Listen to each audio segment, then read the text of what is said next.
Okay, so we're starting 16.6. This is day 1 of 16.6. It's parametric surfaces and their area. We talk about quite a bit of stuff in this section, and I have a lot of visuals for you, so I'm going to pull the book in a couple of times to give you those visuals. Any of the visuals that I do use are most likely on the chapter 16 pictures document, which is posted in Canvas under files. So if you did want to be able to look at them outside of this video, it's just something to think about. So we know we can describe a space curve by a vector function r of t for a single parameter t, and we're going to use that concept to describe a surface by a vector function r, but of u and v, 2 parameters. So just some background information. So r, our vector value function, is going to have 3 components, each of which involves 2 variables u and v. So it's a vector valued function defined on, so here's region D, some region that involves the variables u and v, and how that relates to the surface. So you have some surface in the XYZ plane, and R, that vector value function, different values of u and v in the domain D, right, in that region D, will produce a vector that puts you at a certain point on that surface. So hopefully you can see the connections from the little bit that we discussed vector value functions in BC. This would just be extending that to another variable, which makes sense why we're doing it now, right? We're going to start by just talking about a lot of the surfaces, and then we'll actually kind of see how we build some of those vector value functions, and then we'll be eventually finding some surface areas. So for our first example for today, we just want to be able to identify and sketch the surface. So that's really our only goal for today. And this one's fairly easy to work through. So we're going to do this one by hand. The second example that I have for you today is going to be a little bit too difficult to do ourselves. So we're going to use the picture from the book. We could use some GeoGebra to try to generate some of those visuals. So I want to identify and sketch the surface. So if I think about my 3 components here, I can sort of break that down into almost like parametric, right? So I have my x function here is 2 cosine u, y is v, and z is 2 sine u. Okay, and so I want to think about what that's going to look like, and the fact that I have this cosine and sine in there. So I'm going to take x squared plus z squared, and I'm going to look at that, right? X squared plus z squared would be 2 cosine u squared plus 2 sine u squared. Okay, so that would give me 4 cosine squared u plus 4 sine squared u. And if I factor out a 4, what's left over? Cosine squared plus sine squared, which we all know is just 1. So x squared plus z squared equals 4. So I can use that knowledge to generate my graph, because that's hopefully something that you feel kind of comfortable with from earlier chapters. So I'm going to start to build my coordinate plane here, x, y, and z. Okay, so I'm going to think about points on the z-axis, points on the x-axis, what this is going to look like if I take slices. What is this going to look like in the xz plane? It's going to look like a circle with radius 2. So I'm going to try to draw this. My artistic ability is not great, but I'm just going to think of those slices okay? And hopefully you can see that we would get a cylinder, right?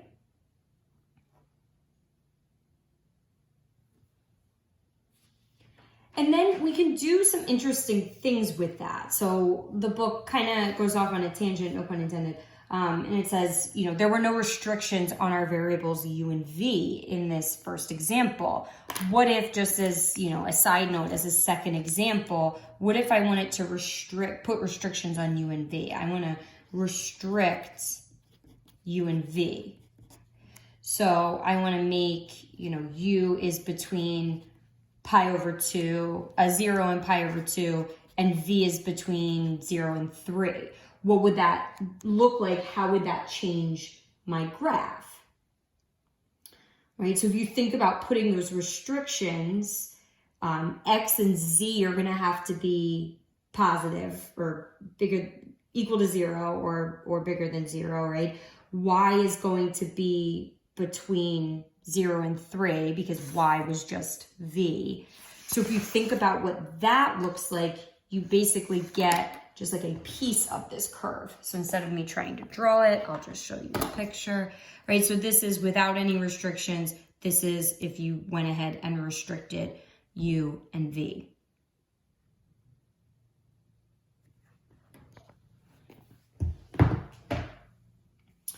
So if we keep u and v constant, what we get are these useful family of curves, what we call grid curves.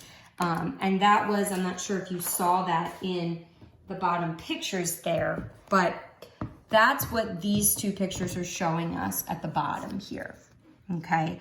So you have, you know, sort of, if I take v and I restrict it to be a certain value, that's going to correspond to a certain curve in on my surface. And same thing, if I restrict u to be a certain value, I'm going to get this curve on my surface that corresponds to that constant value of u or v.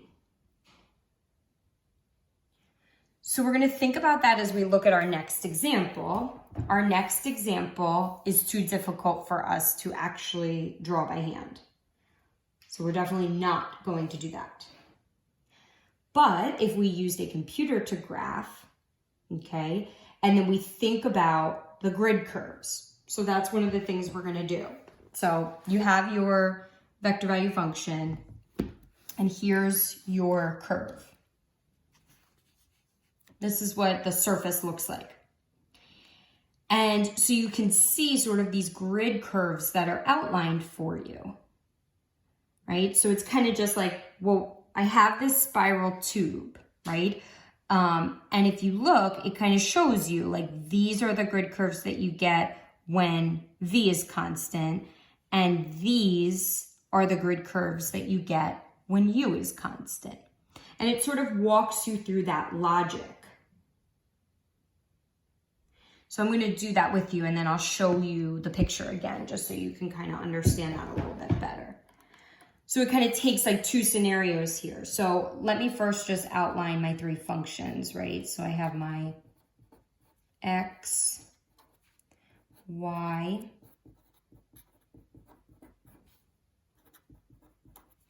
and v. I'm sorry, z.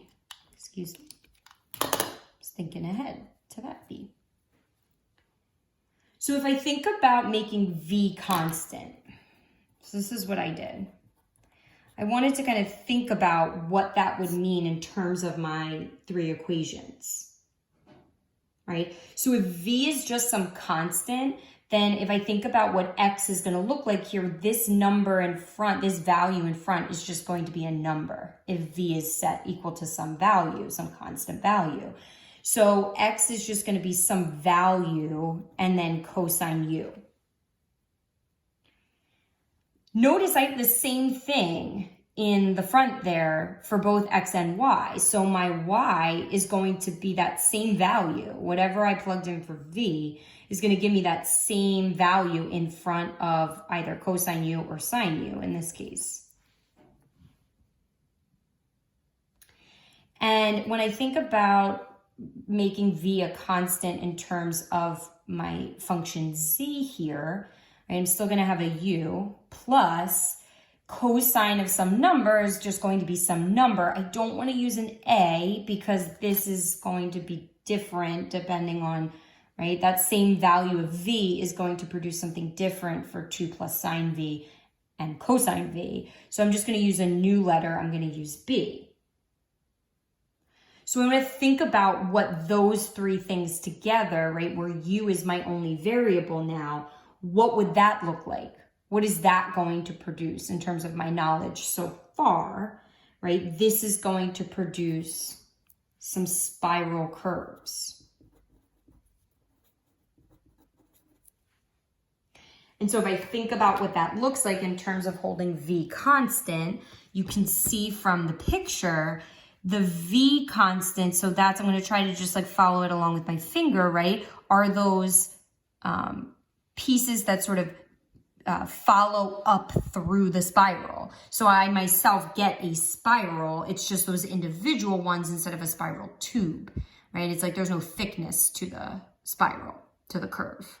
Whereas when I have the two variables, I get the spiral tube. Then let's think about holding u constant and see how that would be different. So if I hold u constant, let me think about how that would affect my three functions here, right? So if I hold u to be a constant, then I'm going to get some number, cosine u is just going to be a number, times this, right? So I already used a and b, so I'm going to start to use c. So I'm going to have c times this 2 sine v, 2 plus sine v, excuse me. Again, I'm letting u just be some number. Now this was cosine u, this is sine u. So it's not like the last one where that a was the same. So it's not going to be c again, it's going to be some new value that I don't know. So it's a number, but it's, call it d. And then 2 plus sine v. And when I let u be some value, my z is going to just be, again, some new value. I can't use c, d, because I've already used those. Might not be the same thing. Plus cosine v. So I think about how those three play into each other and what that would look like. And when I think about what that would look like, I realize that I get these circles. And that's why when you take a look at the spiral tube again, you see that holding u constant gives you essentially the circles around the tube. So almost like the circles that produce that thickness of the tube. Whereas holding v constant gave you the spirals that sort of trace through the tube.